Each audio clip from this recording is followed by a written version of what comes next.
ये गाना गाते संजय भैया उदास हो गए हैं, ना जाने का है का जाने भाभी उभी के याद आ गए बुझाता। सही बात बनू कि ट्यूशन के प्यार और गइल भारी, ट्यूशन के प्यार और गइल भारी, जाए के तैयारी होता, जाए के तैयारी होता दोसर के दुआरे, ट्यूशन के प्यार और गइल भारी, ट्यूशन के प्यार और गइल भारी।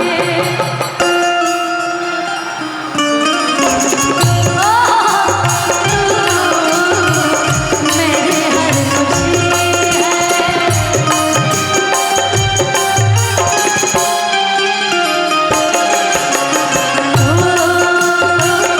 मेरी हर खुशी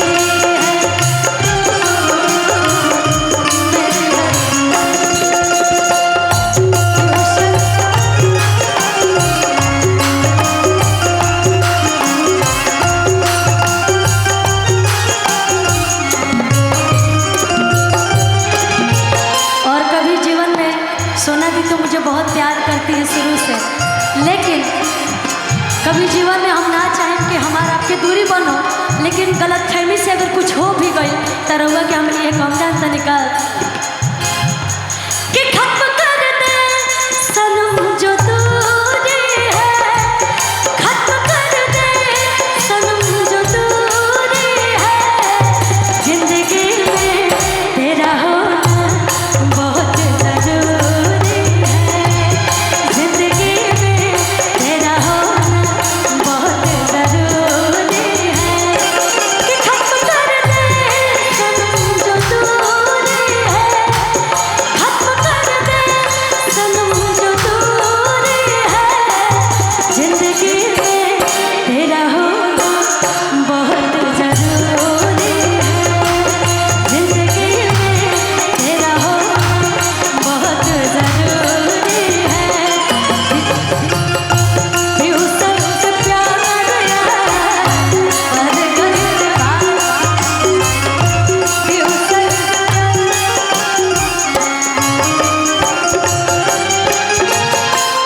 लेकिन जब लड़किया के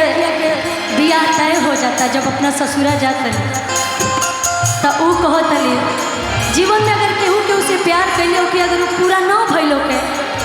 तो आखिरी समय में लोग ये कहेला जानते निका फोटो छिपा के रखत रहे किताब में,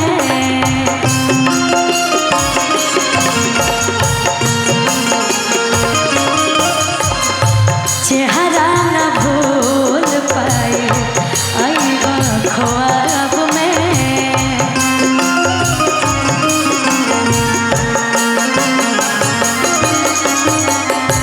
प्यार के दुश्मन भाई, प्यार के दुश्मन भाई, पर दुनिया सारी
ये गाना होवे हमार भाई लोग के फरमाइश अला तो हम गावतनी।